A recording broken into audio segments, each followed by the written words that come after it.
আফসোস, এই যে এত ওয়াজ মাহফিল হয়, আমি মাহফিল বিরোধী না, মাহফিলের সিস্টেম বিরোধী আগে থেকেই। ফলে এখন কিন্তু আমি মাহফিল করি না। মাহফিলে যে ইনকাম কল্পনাও করা যাইব না, বিনা পুঁজি, খালি গলাটায় টান মারমু, পকেট দুইটা ভরা।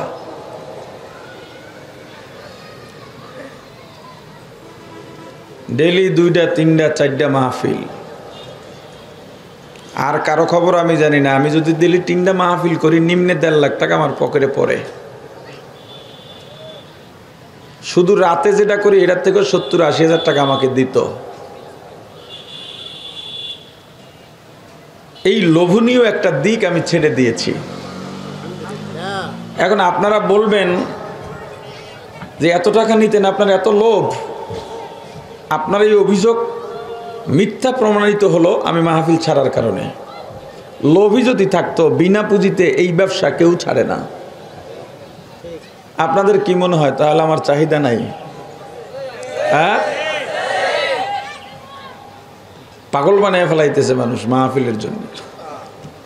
ফেসবুকে আমি অন্য কোনো পোস্ট দিল, সেখানে আইসা লেখে, হুজুর আপনি মাহফিলের ময়দানে আসেন।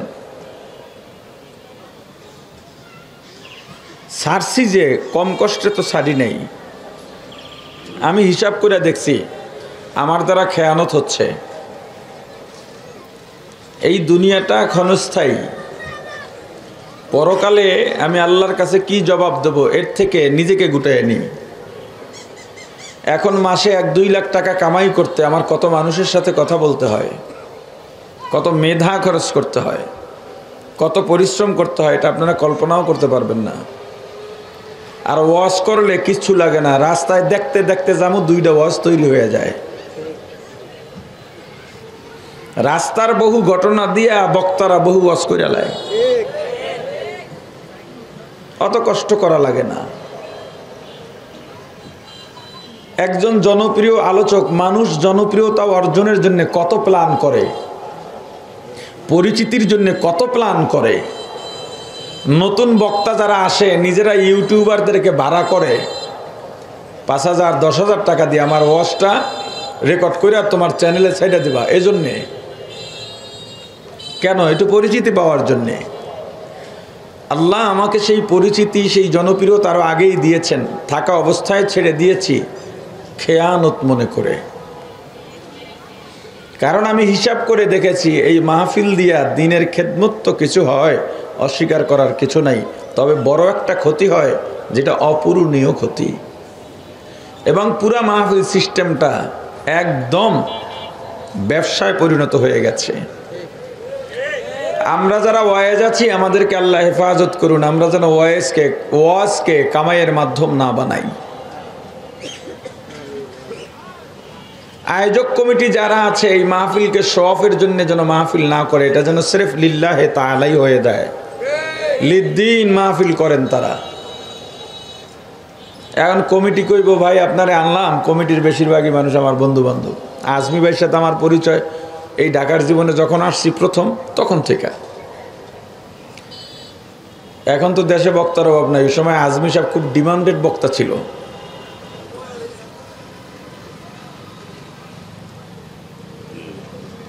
মাহফিল কমিটি মাহফিলের আয়োজন করে, হয়তো প্রেস্টিজের ব্যাপার, অস্তিত্বের ব্যাপার প্রতি বছর করে এজন্যে, অথবা কোনো মাহফিল কমিটি মাহফিলের আয়োজন করে মসজিদের ছাদ দেওয়া দরকার, মাহফিলের আয়োজন করে। মাহফিল দিয়ে ছাদ দেবে কেমনে? কালেকশন, কথা বলে না। মাদ্রাসা কমিটি, হুজুরদের বেতন বাকি পড়ছে, বোর্ডিংয়ের টাকা দরকার, স্থায়ী চাউলের বস্তা কালেকশন দরকার, মাহফিল। আর আমার কথা হইছে, মাহফিলকে কামাইয়ের মাধ্যম কেন বানাতে হবে, কালেকশনের মাধ্যম কেন বানাতে হবে? আপনি যদি বলেন মাদ্রাসা চালাইতে পারি না, আপনার মাদ্রাসা করতে বলছে কে? কোন শরীয়ত আপনার উপরে চাপাইয়া দিল মিয়া কালেকশন করে তারপরে মাদ্রাসা চালাও? কোন শরীয়ত? অনেক মাহফিলে গেলে দেখা যায় বলে, হুজুর একা আয়োজন করছি, অনেক কষ্ট করছি হুজুর। তা তোমারে একা আয়োজন কে করতে বলছে? তোমার উপরে শরীয়তকে এই দায় চাপাইয়া দিছে নাকি? আবার অনেক মাদ্রাসাওয়ালারা এলাকার ঘুষখোর, সুদখোর, বদমাশ, এদেরকে মাদ্রাসার এহতেমামে, অফিস রুমে বড় গদি দিয়া বসাইয়া পূজা করে। কি ব্যাপার? কয় ভাই হিকমত। এদেরকে হাতে না রাখলে মাদ্রাসা চলবে না। মাদ্রাসার মাহফিলের পোস্টারে যে দিন কি জানে না, বরং দিনের বিরুদ্ধে কথা বলে। গত কয়েকদিন আগে আমি নাম ধরে বলি, এটা গীবত হবে না। মুসলমানদের আবেগের জায়গা হারামাইন শরীফাইন জিয়ারত সংশ্লিষ্ট ইবাদত, হজ নিয়ে বাজে মন্তব্য করে মন্ত্রিত্ব থেকে বরখাস্ত হয়েছিল টাঙ্গাইলের লতিফ সিদ্দিকী। একটা ভিডিও এলো এই এক সপ্তাহের মধ্যে কোনো একদিন, হুজুরদের মজলিসে ভাবে বসা, চারদিকে হুজুর, উনি বলতেছেন আপনারা দোয়া করেন আল্লাহ আমাকে মাফ করে দেন। আর লাগবে না, আপনারা দোয়া করেন আল্লাহ আমি ক্ষমা চাই, কিন্তু আপনাদের এই দোয়ার সাথে আমি আমিন বলি নাই, কোনোদিন আমি বলি না। কত বড় নাফরমান হলে এই কথা বলতে পারে? কেন আমিন বলে না এই ব্যাখ্যাও দিয়েছে। কেন বলে না? আমি জীবনে গুনাহ করি নাই, আমার জীবনে গুনাহ নাই। একটা হুজুর তার পাশে বসে একটা কথা বললো না, এটা আমার খুব কষ্ট, এটা খুব দুঃখ আমার। আরে সব সময় বলে আসছি, আমাকে যেই আল্লাহ সৃষ্টি করেছেন আমাকে ওই আল্লাহই রক্ষা করবেন। বিশ্বাস হয় না?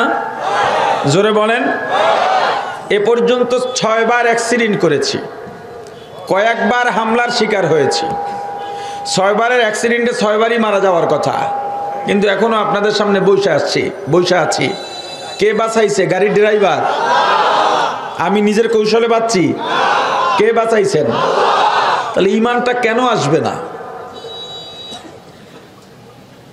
এমন লোকদেরকে মাদ্রাসায় বসায় রাখে, ফল ফুরুটাই না বইরা ফেলায়, কিন্তু পাশের মাদ্রাসার মোহতামিম সাহেব আসছেন, দায়িকাও জিগায় না। ওই মাদ্রাসাওয়ালারা, এমন মাদ্রাসা আছে না নাই? আওয়াজ দিয়া বলেন। যদি জিজ্ঞেস করা হয় এই লোকটাকে এভাবে তেলতুলা কেন দিতেছ, কয় না হয় মাদ্রাসা টিকবে না।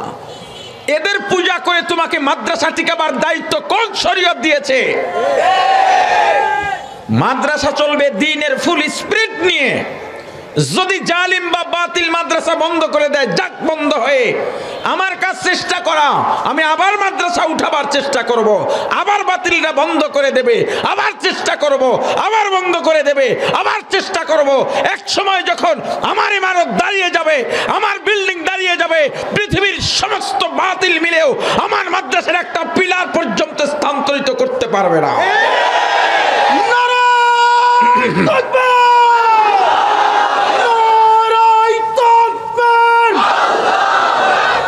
ইসলামের শত্রুরা আজকের মাহফিল নারায়ে তাকবীর। তো যে কথা বলতেছিলাম, মাহফিলকে কালেকশনের মাধ্যম না বানানো, এটা দাওয়াতের মঞ্চ, দাওয়াত হবে। কিন্তু মাহফিল কমিটি কি করে? এই মাহফিলকে একটা বিজনেস বানায় নিছে। কিভাবে বিজনেস বানাইছে? আমার কথার সাথে আপনারা মিলাই দেখেন। মাহফিলকে মসজিদের ছাদ দরকার, কমিটি বসে কি করা যায়, সাদ্দিমুখ থেকে একটা মাহফিলের আয়োজন করো। স্টার্টিং কিভাবে হয় সেটা বলতেছি। তাহলে একটা ওয়াজ হইলে তো ওয়াইজ দরকার, আলোচক দরকার নাকি? এটা আমরা বড় মসজিদের হুজুর হলেই হয়। বামুল বড় মাদ্রাসা আছে, এখানের একজন হুজুর হলেই হয়। এমন প্রস্তাব যখন কেউ দেবে তখন সবাই উঠবে, না না না না না, এগো দেওয়া হবে না। তো কার নামে লোক বেশি হয়? কার নামে কথা বলে না, তখন তারা আমার উপর আবার অনেকে ক্ষেপে যায়। তখন তারা বক্তাদের গরুর বাজারে ঢোকে, মানে ইউটিউবে ঢোকে। ওখানে গিয়া দেখে কার ভিউ বেশি, কার ওয়াজ বেশি মানুষ শুনছে, ওয়েসটা কেমন, আলোচক ব্যক্তিটা কেমন, এটা কমিটি দেখে না। এরপরে কয় দেরাত মানুষ দুই হাত নাই, এইটা আকর্ষণ বেশি হবে। এরপর কয় 6 বছরের অলৌকিক বক্তা, এটাই মানুষ খারাপ হবে না। এরপরে মহিলা থেকে পুরুষ হইছে, কথা কয় না, হ্যাঁ। এরপর গিয়া বলে এরে যে কোনো মাধ্যমে আনতে হবে। পাশের একজনে কয় এরে আনতে পারলে এর খরচ সব আমি একা দেব। এরপর হুজুরের কাছে গিয়ে একটা বান্ডিল ফালায়। হুজুরদের দোষ দেন, হুজুররা টাকা নেয়, টাকার বান্ডিল আমনের সামনে ফালাইলেও আমনে কাইতেই যাবেন গা। হুজুরের সামনে গিয়া বান্ডিল ফালাইয়া কয় হুজুর টাকার কোনো সমস্যা নাই। হুজুর দাওয়াত নেয়, আপনি দাওয়াত দিলেন। এরপর পোস্টারে হুজুরের নাম দেয় বড় আকারে। কার স্বার্থে? হুজুরের স্বার্থে না কমিটির স্বার্থে? কারণ বড় নাম দেখলে লোক তাড়াতাড়ি দেখবে, মাহফিলে আসবে। এরপরে দোকানে যায় কালেকশন করতে। আপনি দিছেন 10 টাকা, কয় টাকা? হ্যান্ডবিলটা দেখাইয়াই বলে দেখছো কারে আনতেছি, 10 টাকায় হয়। তখন ওই বক্তার নাম দেখে দোকানদার দেয় 100 টাকা। বেশি দিল কত? কথা বলে না, বেশি দিল কত? আগে দিছিল কত? 90 যে বেশি দিল কারে দেখা? নাকি মাহফিল দেখা? নাকি মাহফিল কমিটি দেখা? তখন এই কমিটি ঘুরে আর বলে এরে আনলে কি এই টাকায় হয়? তখন ওই এলাকার মানুষ বলা বলি শুরু করে অমুক হুজুর অনেক টাকা নেয়। হুজুর রাজের টাকা নেয় কোন জায়গায় দিয়ে বাইর হইছে বুঝছেন? যে অমুক হুজুর অনেক টাকা নেয়।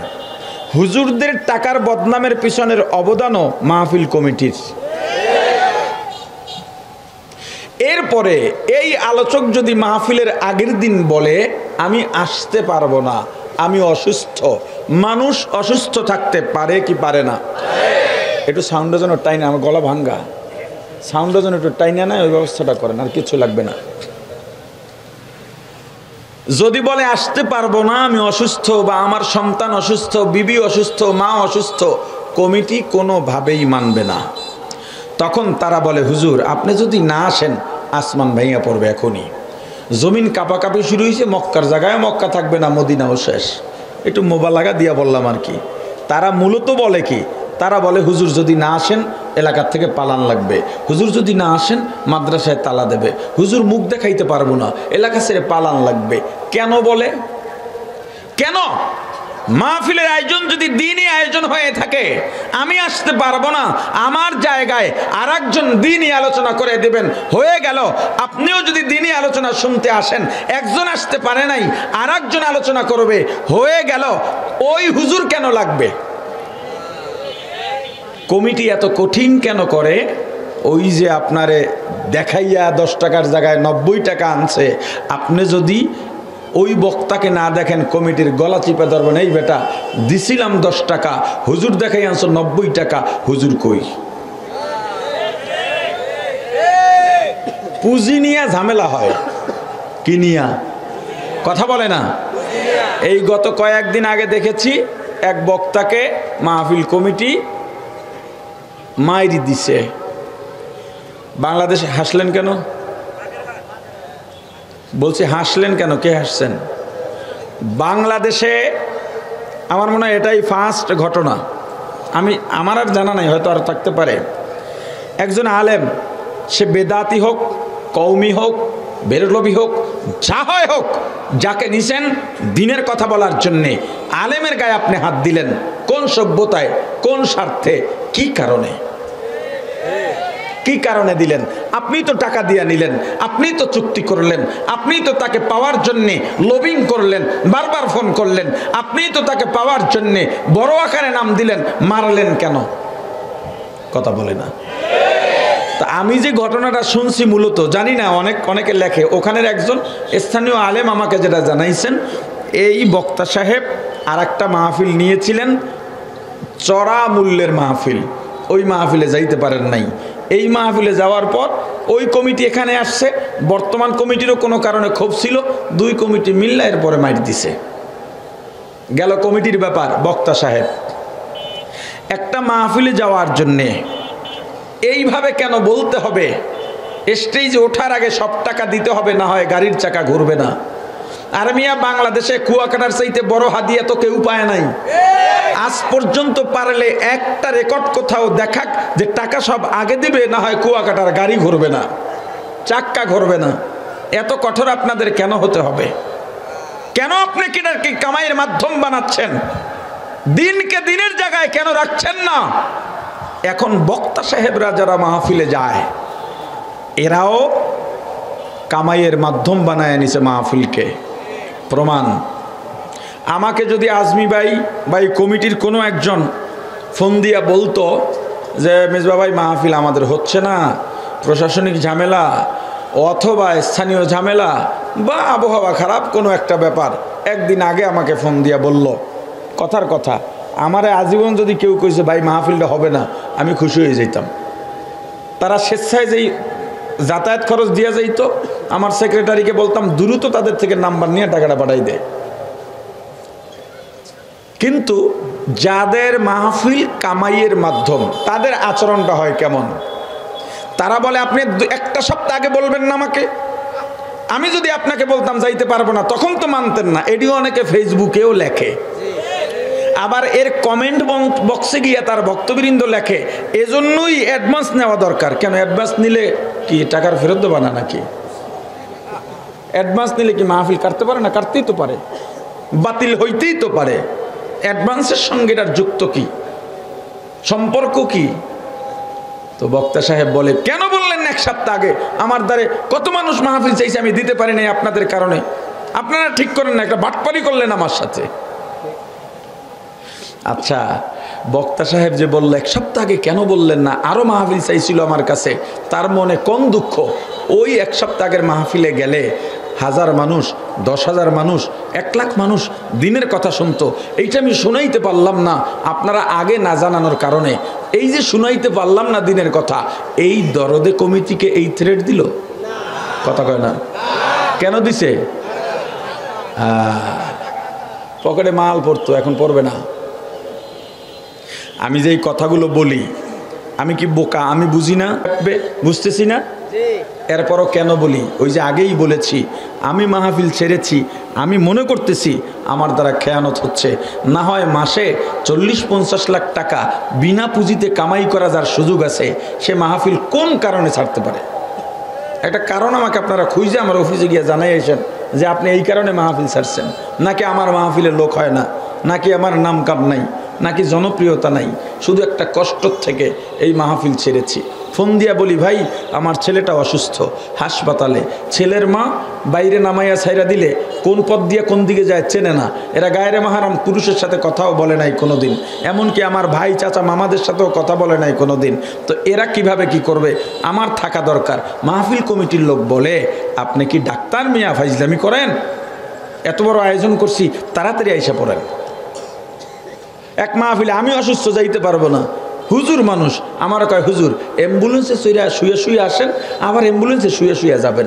আমি যদি শুয়ে মাহফিলে যাই, আবার শুয়ে বাড়ি ফিরি, তো মাহফিল যে করবোটা কি? কথা বুঝেন নাই? আচ্ছা, আপনারা যে মাহফিলে আসেন, কেন আসেন? মিথ্যা কথা। এইটারে ভদ্রতার জন্য অসত্য কথা তাও বললাম না, মিথ্যা কথা বললাম, ডাইরেক্ট বললাম। আপনারা আসেন সুরের ক্ষুধা মিটাইতে। আমার অহংকারের জন্য বলি না, আমি বা আমার জায়গায় বাংলাদেশের পরিচিত কোনো সুরেলা বক্তা বসলে এভাবে লোক হয়ে যাইতো। আমার জায়গায় ইমাম ওলামা ঐক্য পরিষদের এখানে যদি একজন বসতেন, এখানে 100 মানুষও বসতেন না।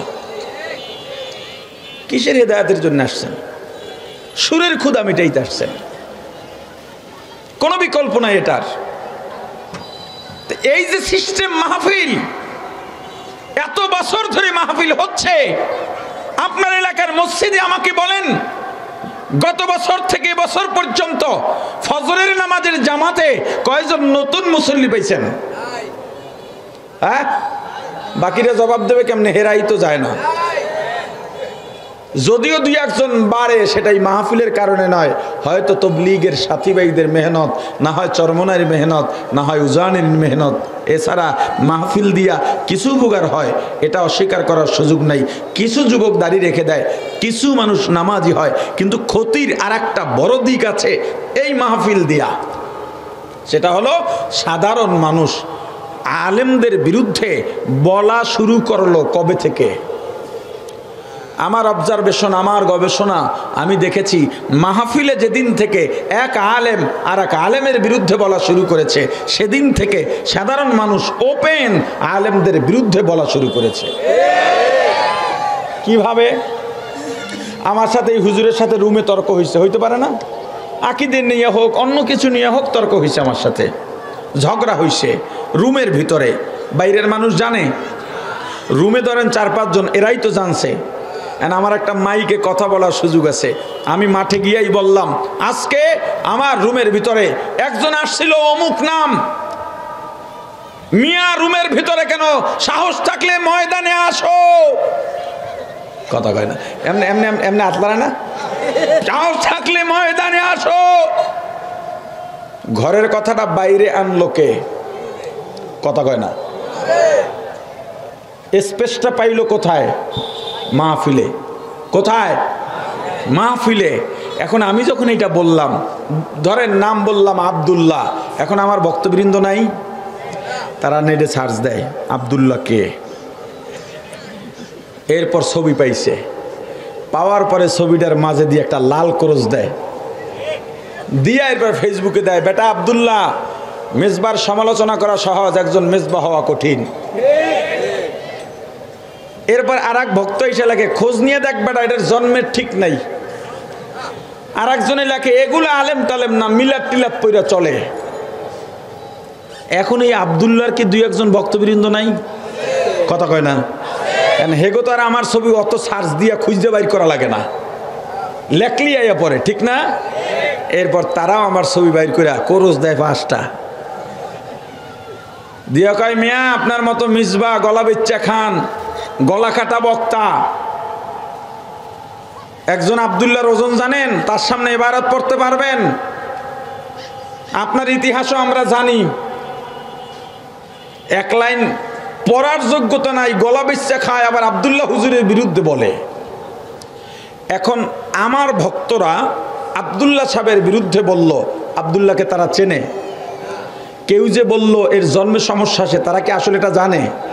কেউ বলল এ মিলাদ পইরা খায়, তারা কি আসলে এই ব্যাপারে, তার ব্যাপারে জানে? তাহলে তারা বলল আন্দাজে আব্দুল্লাহর বিরুদ্ধে, আব্দুল্লাহর ভক্তরা মেজবার বিরুদ্ধে বলল, তারাও জানে না, আন্দাজে। এইভাবে শ্রোতাদের মাঝে একটা রিউমার ছড়ায়া যায়। আর এই বাংলাদেশের স্টেজ থেকে যখন এক আলেম আর এক আলেমের বিরুদ্ধে বলা শুরু করে, ইউটিউবার তোমরা রাগ করো না আমার উপরে, এরা পর্যন্ত আলেমদের গিয়া উস্কানি দেয়, হুজুর এইটা বলেন, হিট হয়ে যাবে। কিরে, ঠিক কইছি না? আমাকে বলেন, এই মাহফিলের সংস্কার দরকার আছে না নাই? আরো জোরে বলেন। এই মাহফিলের সংস্কার শুধু দরকার না, অবশ্য করণীয়।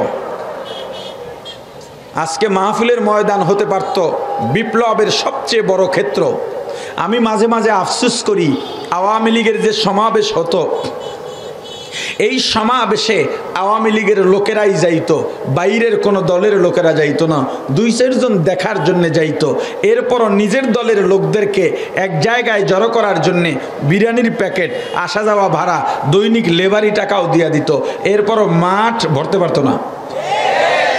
বিএনপি একই অবস্থা, অন্যান্য রাজনৈতিক দল একই অবস্থা। কিন্তু মাহফিল এমন একটা ময়দান, বিরিয়ানির প্যাকেট রেডি নেই, ভাড়াও দেওয়া হয় না, এবং রাজনৈতিক মঞ্চে এক এক আলোচক বক্তব্যের সুযোগ পায় 2 মিনিট 4 মিনিট সর্বোচ্চ 5 মিনিট। 2-4 মিনিটে মানুষকে কি বুঝাইয়া বলা যায় বলেন? মাহফিল ময়দানে সব দলের মানুষ আসে, কিসের আওয়ামী লীগ আর কি বিএনপি, চরমোনাই বা তবলিগ, সুরেশ্বর বা আড্ডসি, সব ধরনের মানুষ মাহফিল মঞ্চে বসে, মাহফিল ময়দানে বসে। একজন আলেম 2 মিনিট আর 5 মিনিট নয়, 1 ঘন্টা 1.5 ঘন্টা কোরআন সুন্নাহর আলোকে বুঝাইয়া বুঝাইয়া সুন্দর করে কথা বলার সুযোগ পান। এই জায়গা থেকে তো ইসলামী বিপ্লব ঘটে যাওয়ার কথা ছিল।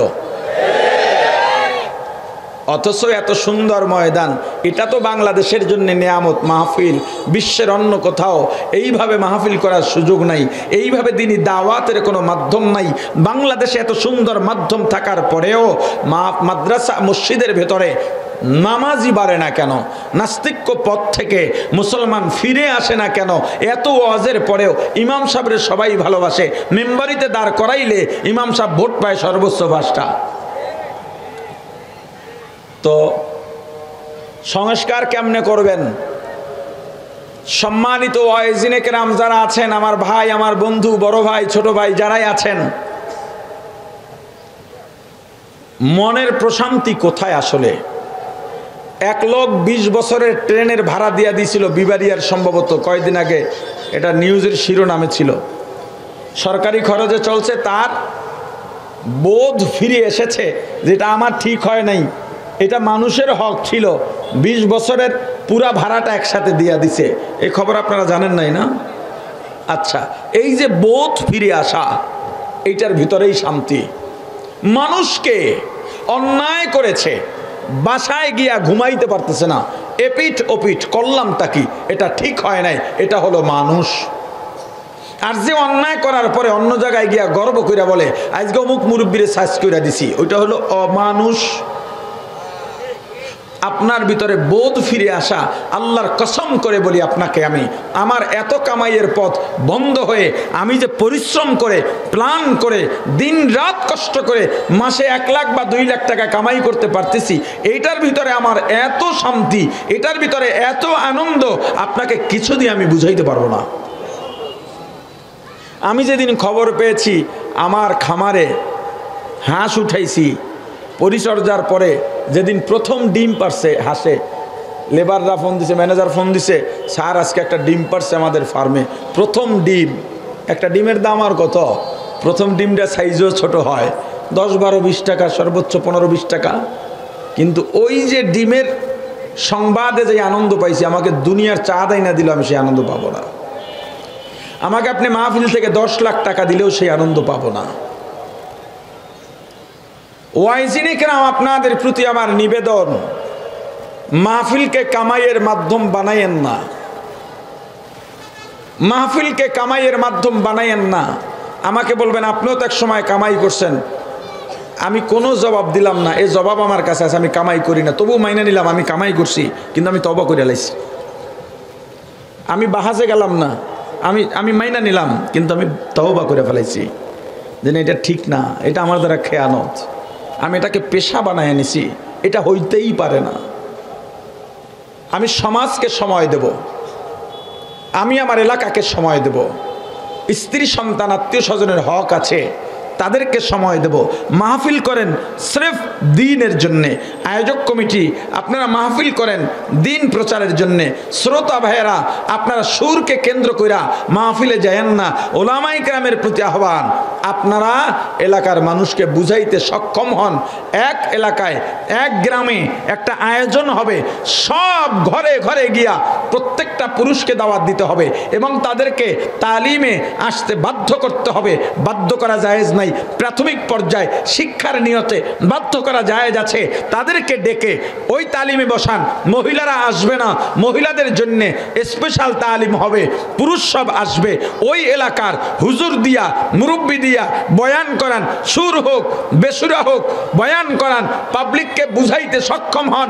এইটাই ওয়াজ, এইটাই দ্বীনের তালিম, সুর কোনো বিষয় না।